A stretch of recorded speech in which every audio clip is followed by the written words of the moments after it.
Welcome to Gaming with Musicians. My name is Zengi, and this is my show where I talk and play all things games with musicians.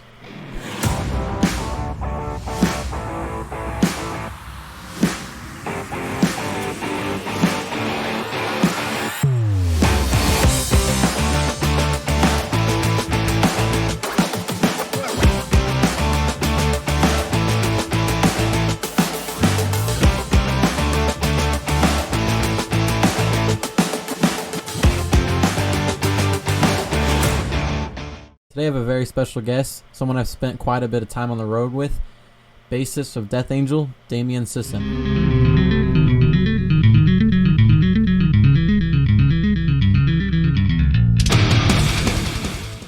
Alright, so Damien, how have you been since we toured? It's been a rough pass, I think, for many of the guys, but I'm doing really well. I'm falling into a routine now, and being stuck home, really cut off from a lot of distractions. So it's an opportunity for me to just kind of buckle down and do things I said I would do if I had the time to do it, and now I've got the time to do it. Gotcha. Have you let's Yeah. ask, have you played any games since you've been home? I did play a few games. I typically have to get in touch with a little bit of Oh Castlevania when yeah? I get home, just because man, I love Castlevania. The music, the imagery, the gameplay, all of that. So I touched in on a little bit of the Castlevania just to kind of get my blood flowing again. But I actually plugged in my Sega Genesis Mini and started playing a game I'd never played before called Wonder Boy and Monster World. It would probably be the equivalent to a Sega Genesis version of a Zelda. It was pretty fun, good action, some RPG elements, but not so much that it confuses me. Well, Yeah. let me ask you this. What was the first game console you ever played on and the game that you played? Oh, sweet. Yeah. The very first console I ever played was with my dad, and we're going back to the Atari. And I'm too young to be able to know whether it was the 8600 or there's a couple different ones, but I do know that the cartridge was about 2 inches by 2 inches, and you popped it in the top of the keyboard, Wow. and then it came up, and yeah, I know, totally, right? Like there's a slot in the keyboard. So my dad introduced me to this, and I think probably the first game we played was like Hmm. Asteroids or probably Missile Command. It was probably Missile Command. But the one that really took it over the top for the Atari though was I remember when Donkey Kong, the original Donkey Kong, came out on the Atari, and that was the one that blew our mind. Like that was a platformer game like you've never seen before. Because before that, you kind of had little blips and bloops on the screen, but like Donkey Kong, like you could make out the figure of Mario, you could make out that Yeah. Donkey Kong. You know what I Oh mean? Like wow. that was like Yeah. big shit. Yeah, this that was probably when I was like five or six. Gosh. What was the first game console you owned ever, like as you as a person? You know, you ever bought a Okay, console for so yourself? actually, what kind of got me into video gaming was it was really my sister. My sister's 3 years older than me, and it was just enough time for her to find out what was Hmm. hip. So I'm not sure if it was her friends at school or how she found out about it, but she found out about the Nintendo Entertainment System, the Hmm. NES. So I think it was one of these Christmases she asked for it. I didn't know anything about it. It came, and probably for about the first year, I just didn't even understand how to play it. You know what I mean? Like I kind of got Donkey Kong on the Hmm. Atari, but Mario, I didn't understand how you had to hold down a button to run faster so you could jump Yeah. higher. So, but it was the Nintendo Entertainment System, the NES, was definitely like the first one that eventually, about a year later, got me like hooked. Gotcha. Um, Yeah. let's see. What was the favorite childhood game? And has that ever changed, or is it still the same for you? It kind of comes down to a tie, really. For me, uh, I definitely remember that there was a period shortly after the Nintendo came out where I really discovered arcades. Like my parents, about once or twice a year, they go to Reno or to Tahoe, Hmm. and they go gamble, and they give me and my sister like $20. We'd exchange that stuff for coins, and they could, I mean, it was better than any babysitter you could ever possibly have. So we'd be there, and with our $20 in coins, I mean, games were only 25 cents. They didn't have 50-cent games or 75-cent games back then, so Yeah. 25 cents. And I could say for sure the first game that really got me was Double Dragon. And the Okay. reason Double Dragon got me is because it had everything. Ever since I was a little kid, I either wanted to be a vampire or a ninja. Okay. And Okay. Double Dragon, you know what I mean? And Double Dragon, it's got kung fu. You're going and beating up gangs. to get your chick back, to get your to win back your lady from a mysterious gang. So it was a two-player game. So me and my sister or some random dude could be next to each other playing the game at the same time, which was also kind of a Mm. rarity. I know now they got interactive games where you could be playing with thousands of people, but back in the day when you two people could play the game at the same time and especially on the same team, that was hot shit, you know. So I would say Double Dragon was the first one that I was like, oh, this is bad. It's got the imagery. You're beating people up Mm-hmm. senselessly. You got different moves, kicks, jump kicks, punches, head grabs, knees, shoulder tosses. But I'd say the one that really got me to the next level was Castlevania. And like I said, I either want to be a ninja or a vampire. And Castlevania had it all. Once again, the imagery. It's like I always loved watching horror films, vampire films, like the horror Mm. Dracula. And Castlevania had it all. I had the Mummy Man, had the Grim Reaper, had Dracula, it had Medusa, it had the vampire bat, and you just go around and this gothic video game whooping ass. So I would have to say those two games together were the ones that got me into it. So then, what would you say your favorite genre of game is? Like, Yeah, I do a platformer. You know, do you like fighting though? You would say a fighter game or racing or. a platformer fighter. It's like a beat up, Mhm. somewhere between a beat 'em up and a platformer. A platformer is something like a Ninja Gaiden game Okay. or a Castlevania game in which you kind of are going through a level with jumping on obstacles or jumping off obstacles, and then at the end you typically have a boss.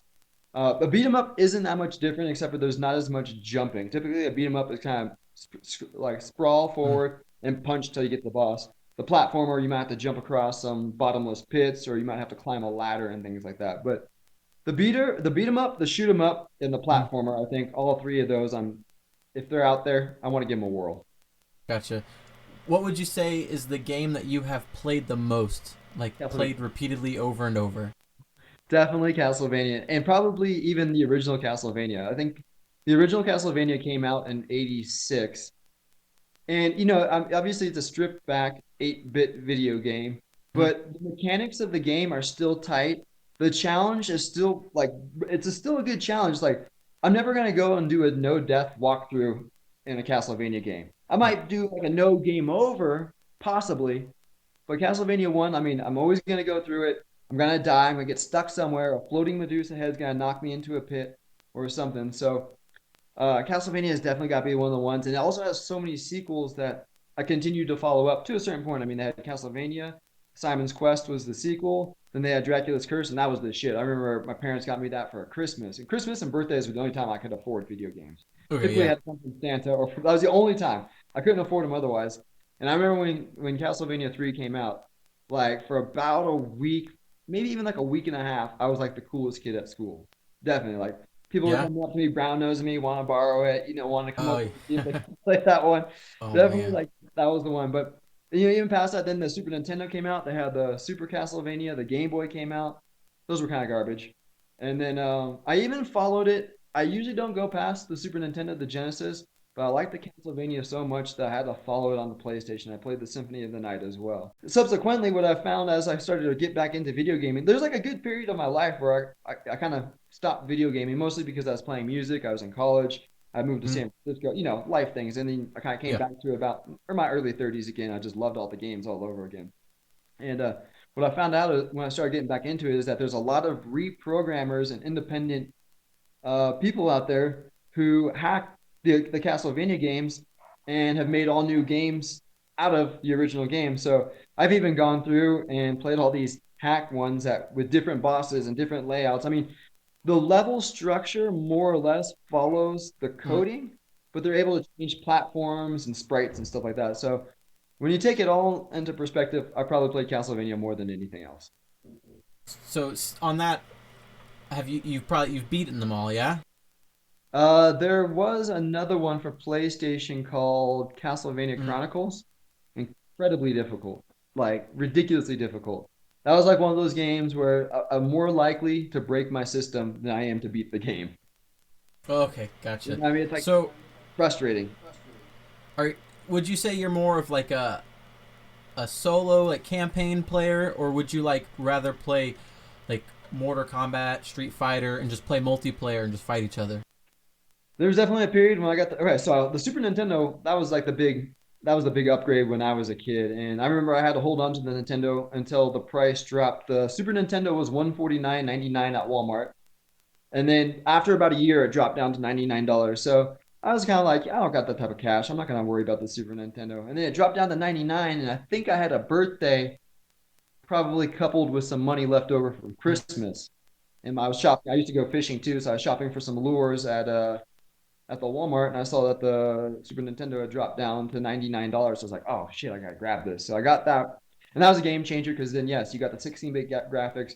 Mortal Kombat was hitting. Street Fighter was already the bomb. And I definitely remember playing Street Fighter 2 and trying to see if I could beat it with every character. But the great thing about Street Fighter is my sister's friends would come over. All her homies would come over. They'd split up before they came in, and they'd be like, "Oh, what? T's brothers got Street Fighter 2?" And basically tell my sister kicked them out and called them dorks. We would be playing Street Fighter together. So definitely, like any type of two-player game or like competition game, yeah, those are fun too. Absolutely. Definitely, Street Fighter 2 was. I mean, I even getting to a point where I was drawing all those figures. I mean, I got so infatuated with it, I was Street Fightered out. Once again, kind of in the ninja phase. It's sort of like Jean Claude Van Damme's Kickboxer, Bloodsport, which were two movies I loved at the same time. So just kind of helped fulfill that childhood fantasy of whooping ass. What's a game that you didn't think you would like but end up liking? What would you Okay, say? yeah, okay. I mean, now it's pretty obvious because I love it, but when Mario Kart first came out, because I was never, Rad Racer was all right, and Outrun was all right, and Pole Mhm. Position was all right, but I was never crazy about driving games.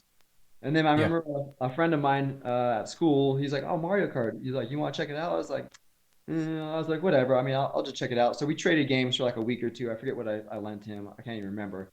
But it was Mario Kart for the Super Nintendo. I was like, "Oh shit, this is a pretty fun game. It's a two-player too, so you can play with your buddy." Mhm. And then there's another game where I dipped into the next level. I went N64 with it, and I think Mario Kart really came into perfection on the 64. And I Gotcha. definitely remember playing, yeah, I remember playing friends on the Mario Kart 64, and Yeah. just like standing up and then sitting back down, and then you Abs- know what I mean, like you're just yeah, like, absolutely. you Absolutely. gotta let the adrenaline out because you're just so into it. And you've played have you played it on the when it came out on the Wii? They released it on the Yeah, Wii, and then of course again on the Switch, as you know, like Will and I played on tour. We played right.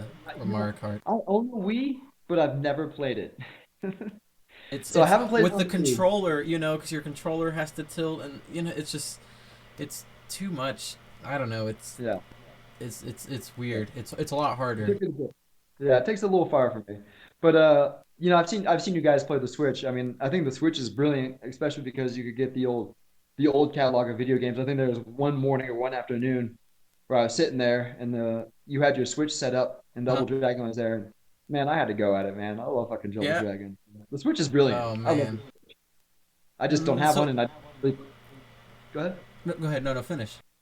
Oh, I just don't really play this. I don't really play the Switch since I have all the games on the original format. Fair. So I'm gonna piggyback off that last question, and I'm gonna ask you now: what's a game that you thought what's a game that you thought you'd like but you actually didn't? I'm gonna have to go back to my childhood. And once again, I said I can only get video games on my birthday or Yeah. Christmas. And it's an obscure game now. It's funny, I was actually just on Hardcore Gaming 101, which is a website I just goof around on because they do all these reviews of old games like Trojan and Double Dragon. They go in pretty depth. I mean, that's where I get a lot of my video game knowledge Mhm. from. And so at the time that I had accumulated this money, probably from my birthday and from Christmas, there was a heavy advertisement campaign for this game called Time Lord. And it looked like the cover was sick. It almost looked like something like Boris Valero would paint, which we all know from Iron Maiden, a killer cover could get you into it, right? So Mhm. the game Time Yeah. Lord, and I checked it out, and it's one of these games where it had these obscure puzzles, and I couldn't even figure out how to get past the first level ever in my life. So that was like, Really. about $45 of my, youthful Uh. childhood misspent. And, I tried trading with friends. I tried to do everything to like somehow get some value out of that game. And it was just a total dud. Have So, you ever tried to go back and play it now as an adult with like a brighter mind to it? I'm so scarred by that game that when I modded my NES Mini, I didn't even have Mm. to put that one on there. I was just so scarred by it. I was like, it was, you know what I mean? It's like finding your girlfriend cheating on you or something. You just never want to look in uh. her face again. So Gosh. yeah, the Time Lord, I'm Gosh. just gonna leave that one in the casket. So another question: what's a theme song or a theme song to a game that you would hear would remind you of your childhood? Like, what's the one that would stand out to you the most, and you'd be like, "Oh, this reminds me of sitting at home playing games." All right. I definitely, well, there's got to be, once again, there's got to be two. I got so much passion for this, it's hard to just Okay, narrow yeah, it down. absolutely, But I would absolutely. say the first level of Double Dragon on the Hmm. NES, it's a straight up heavy metal song. It's got this bitchin' MIDI guitar sounding solo. It's like up tempo. It's got a riff in it. Hmm. It's super. It almost sounds like something like maybe In Flames would have done in their early days. It's just got like a super melodic sound, and I'll always, I mean, to this day, that's still like a song I'd love to like cover in a metal band and just geek out on. It's a killer song. I'm not sure what the name of it is, but it's Stage One Double Dragon. Okay. But definitely, man, for as many times as I played Castlevania, and Yeah. for as many times as I fucked around on Simon's Yep. Quest, completely confused, going between day and night, and not knowing where to kneel down at the cliffs of Deborah or Witch Hmm. Crystal, Bloody Tears is still a classic. I mean, yeah, I played Bloody Tears for my girlfriend. She's like, man, that song's catchy. And once again, it's these little 8-bit MIDI sounds by these brilliant Hmm. Japanese composers. And like Bloody Tears it gets me pumped, man. Like that could be my intro music going on stage. Oh gosh. In fact, Now, I went so far that I bought it on vinyl. really. Yeah, I got the whole. So Yeah, that's my next question. Would be like, what's the best soundtrack from a game? Like overall, the best soundtrack. it's probably got to be. Well, all the Castlevanias have really good music. I'm definitely partial to Simon's Quest and the original Castlevania, but the Rondo of Blood was when they started to get into. Rondo of Blood was a Castlevania game for the PC Engine, which only came out. The PC Engine was what was the TurboGrafx 16 in Hmm. America, but in Japan it was called the PC Engine. It had all these. Had a CD port. It had so much stuff. It was so complicated that for someone as untech savvy Hmm. as me, I definitely would have broke it before I would have figured it out. But Yeah. the TurboGrafx 16 was one of these systems that you always coveted as a kid, and maybe like a friend who, like a parent's friend who's like 30 was maybe able to afford it, but it was way too Yeah. expensive for kids like me. But when the PC Engine came out, they came out with probably one of the most beloved Castlevania games called Rondo of Blood, and it never came out in America other than in like I think it came out on a PSP re-release, but they fucked up the graphics and they changed some of the stuff. But that's got a killer soundtrack too. But I'd have to go with just the original Castlevania. That soundtrack Hmm. it just slaps to this day. It's a slapper. Really. Yeah, oh yeah, yeah, definitely. Like I got it on vinyl, Damn. I bought all those on vinyl. There's a little tip for all you video game geeks out there. There's a website called mondotees.com, and I go on there and they release video game soundtracks. I was trying to find the Golden Axe soundtrack, which is another killer one. It's very Conan the Barbarian-esque, but that one sold out instantly. But they do like Contra soundtracks, Metal Gear soundtracks, Ninja Gaiden soundtracks, and they did about 5 different Castlevania soundtracks. The first three NES games, the Super Nintendo, Symphony of the Night, and so I guess it's six. And I had to go through and Hmm. buy them all. I mean, in the end, it probably cost me like $250, but to me, it's money well spent. I look at the art, Yeah. I hear that vinyl quality 8-bit MIDI, and I get all stoked. I get goosebumps. I want to play the video game. My Yeah. girl gets randy. It's amazing. I can't say I've ever bought a vinyl of a game soundtrack, but I can go as far to say that Diablo 2 played as a family, brother, sister, mom, and dad, Okay. and still to this day, probably my favorite soundtrack overall. And it's like, just, it's so melodic that, like, I hate to say it, but sometimes, especially in my teenage years, I'd play the soundtrack as I go to bed. Just put it to the speakers, put it as into your headphones, because I mean it's just like soothing and it's crazy and it was great. That's like it's like But I've never bought a vinyl for a game or a CD soundtrack. right. Well, I mean, clearly when you're buying the vinyl and it's 8-bit MIDI, I Hmm. mean, what kind of quality are you expecting to get? It still sounds like arranged Tetris noises. But Yeah, yeah, like they did art for it, and there's like they got the vinyl doing different colors. It's all brand new. It's a really killer layout. I mean, for me, I mean, it purely just it totally appealed to my childhood nostalgia. I saw that, I was like, whoa, Castlevania. Oh, the songs I don't have to turn on the video game. Oh, I could blast it through my system and annoy hmm, my neighbors. I got to get this. You know what I mean? It's, absolutely, absolutely. it's comfort food for my ears. What's your favorite game console? What's your absolute favorite you've ever I played? still have to go with what I started on the Uh, NES. I mean, the Super Nintendo's got some amazing Mhm. games, and the gameplay definitely balanced out. The colors were better, the sound, but I mean, for me, this we're talking. I'm not talking the Sega Genesis. I'm talking the Genesis, as in like first chapter of the Wow. Bible was the NES. That was like my Yeah, yeah, yeah. Genesis. You know what I mean? Like that's where I got started. That's where God created the interest in video gaming. That's where I could, if I had problems at home, I had problems with friends, whatever, I could just go and play a video game and tune out for a little bit and have so much fun, especially on Mm. rainy days in winter when it was shitty out. I was definitely in the winter. It's more of my time to be playing some video games. It's got some crummy weather out and all that. Don't want to do much. It gets dark Even early. these So days that's now, in isolation and stuff. I mean, I find myself obviously now playing more games with all the tours being canceled and everything. But I'd say I'd spend right. 6 hours of my day at least on my PlayStation. I'm man. Dedicated. What do you play? I mean, I hate to say it, so don't hate me for all you guys listening. But I play Fortnite a little bit, a lot. So does What? Drake. So does Drake. It's a free to play game, and regardless, Uh, you don't have to pay for a PlayStation membership to play. Where you have to have PlayStation membership to play other games online, and it's annoying because like all the kids that are better than me that like whip my ass, they're not in school, so I get my ass whipped all day long.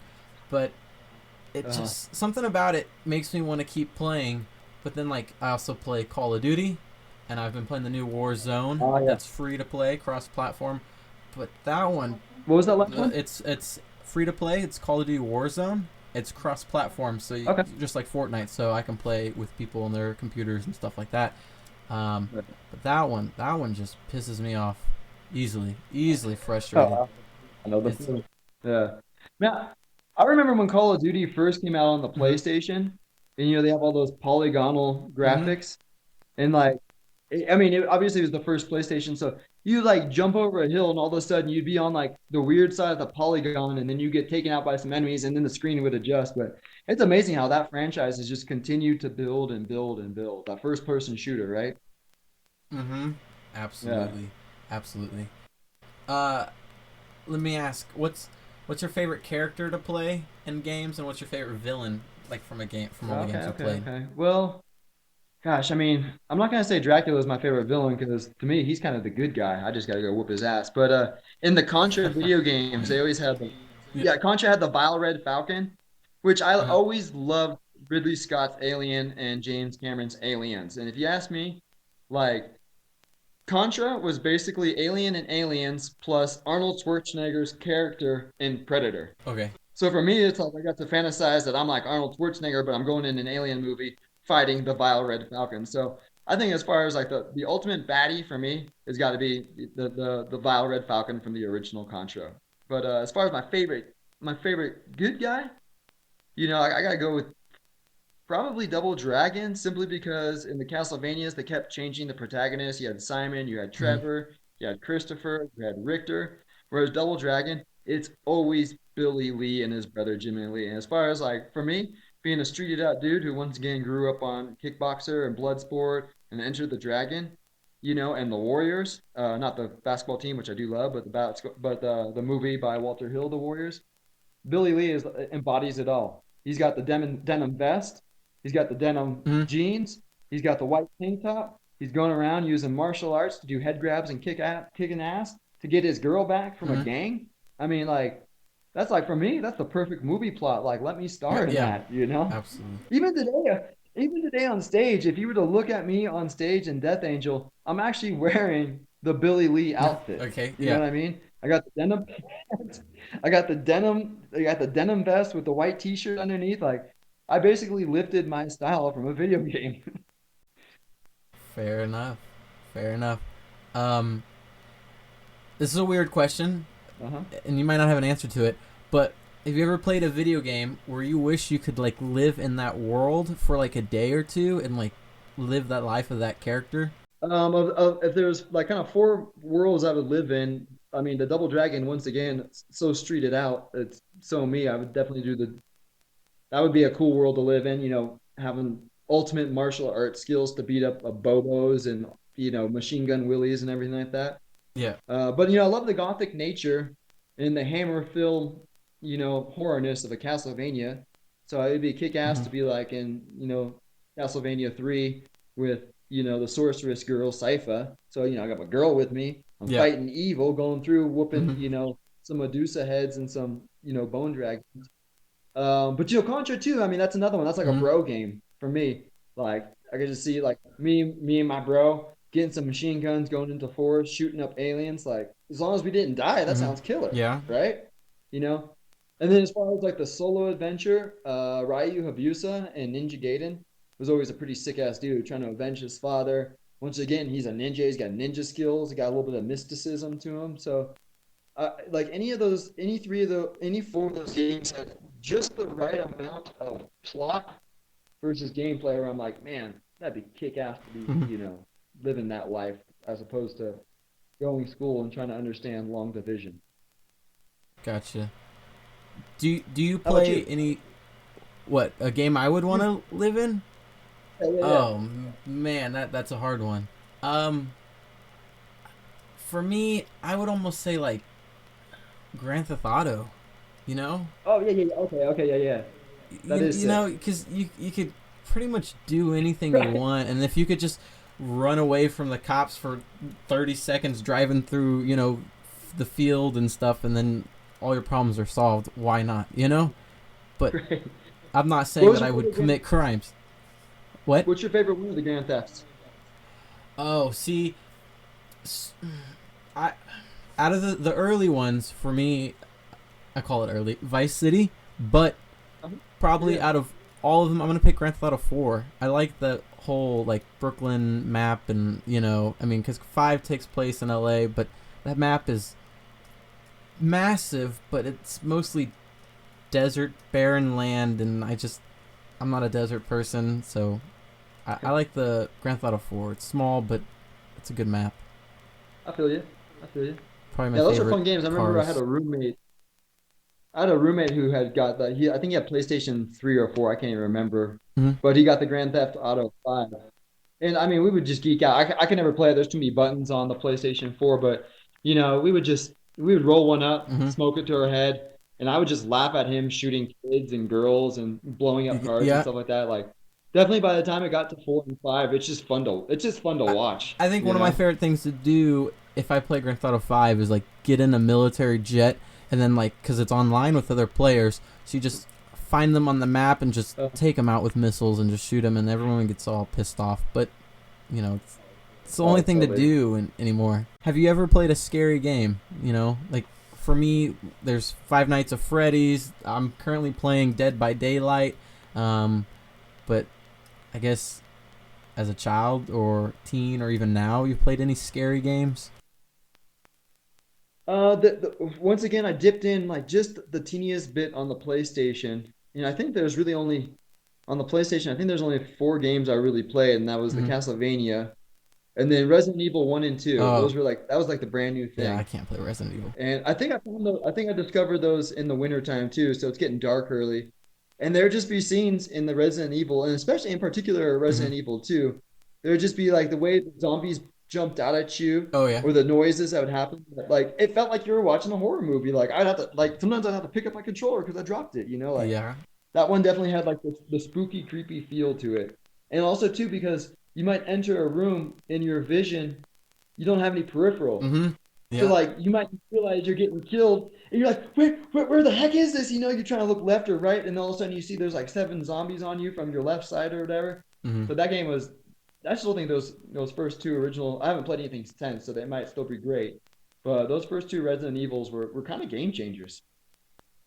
Wow. Um. Yeah. How about you? What's the scariest one for you? Uh. You know. Let's see. Probably. Well, originally I would say Five Nights at Freddy's because it's just pop up really. But I Right. mean, there's strategy to it. Um.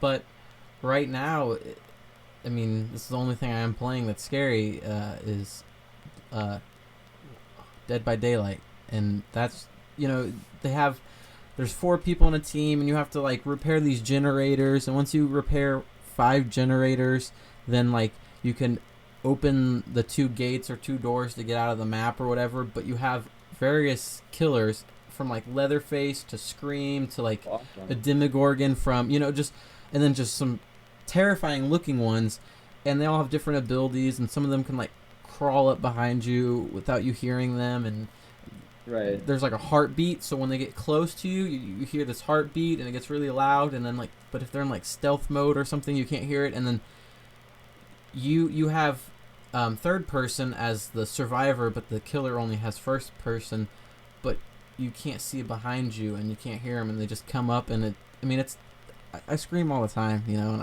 I tell myself I can't play it at night, but my friends want to play it at night because they like to hear my reaction. So Yeah. Remember, I mean, Dead by it's Daylight. completely different at the time, but I remember back in the day of my Yeah. era, the retro.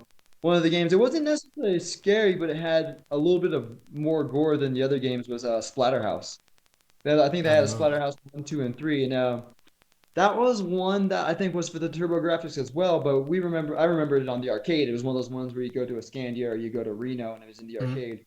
And basically, your character looks exactly like Jason from Friday the 13th, and you get baseball bats and you get cleavers and you get machetes, and you just have to go through and kill stuff. I think once you get your girl back from like a Necronomicon type of like demon, Yeah.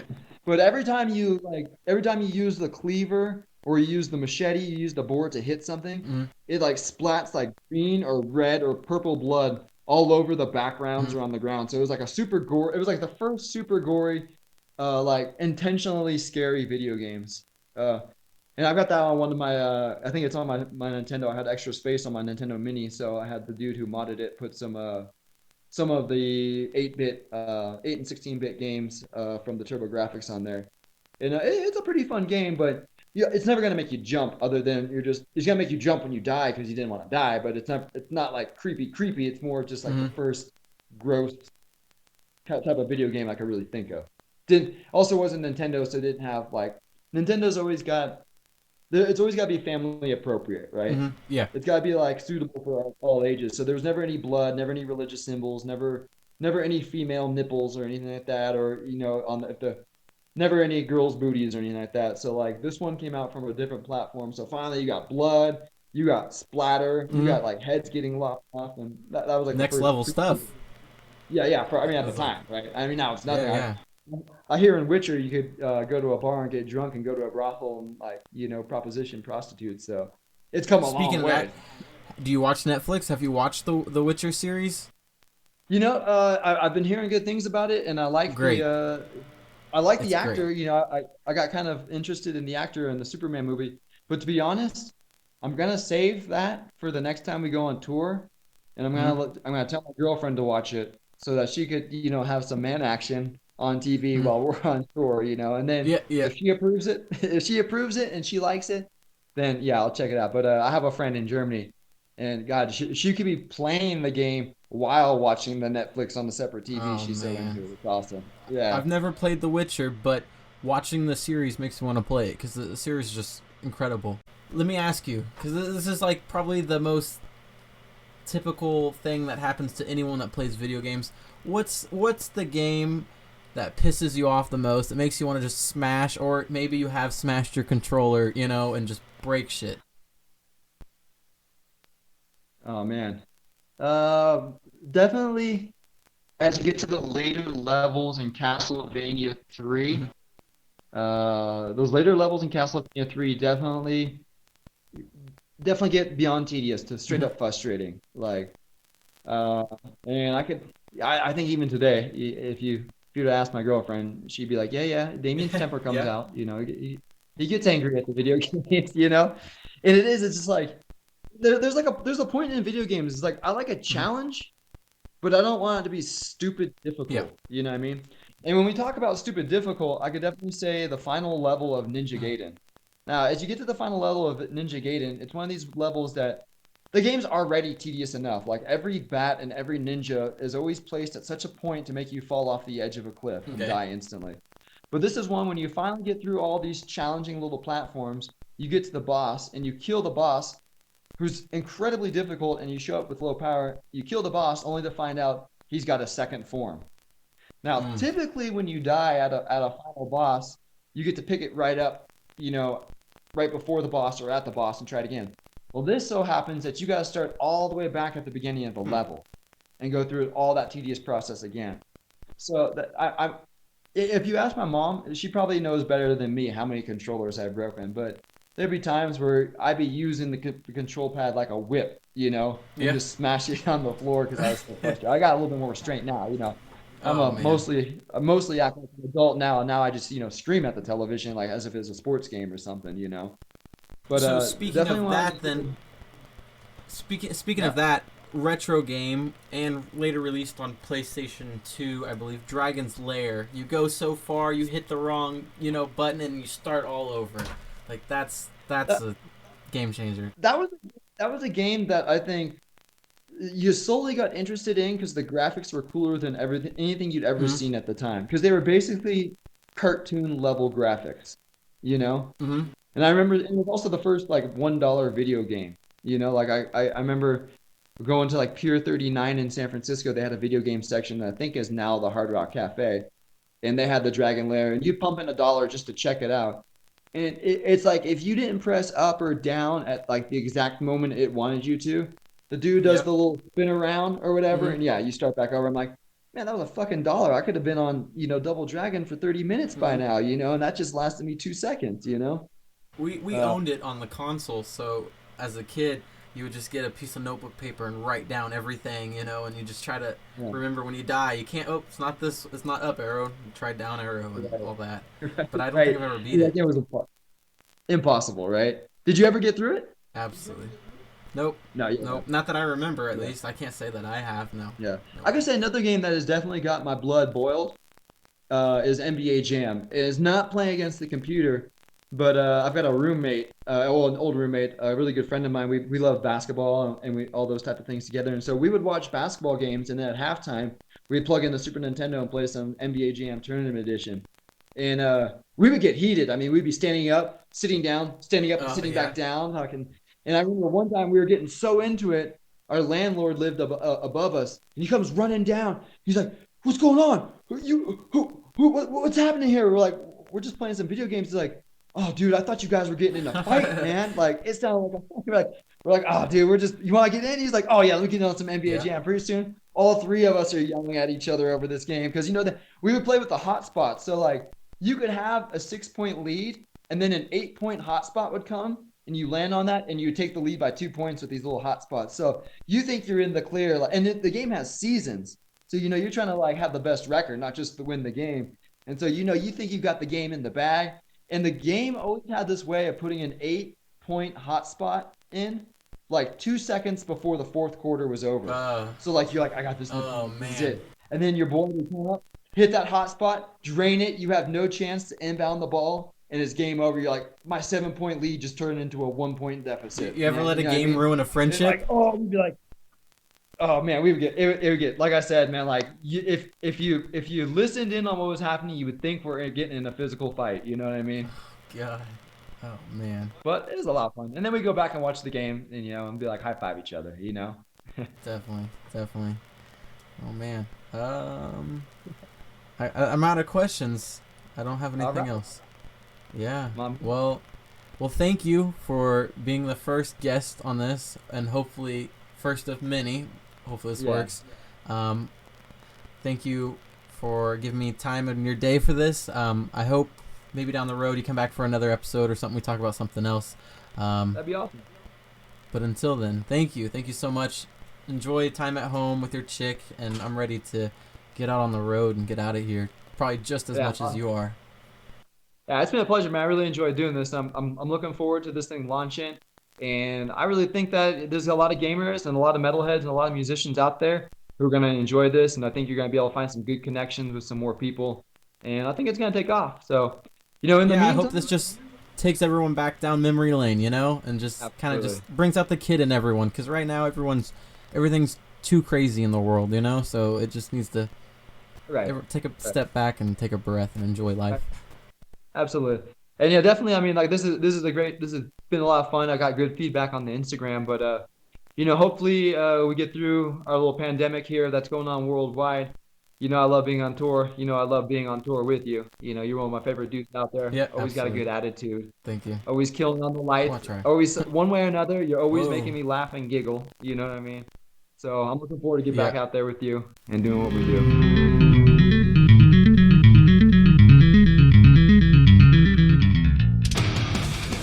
Thank you for watching. If you like this video, please like and subscribe for more upcoming videos.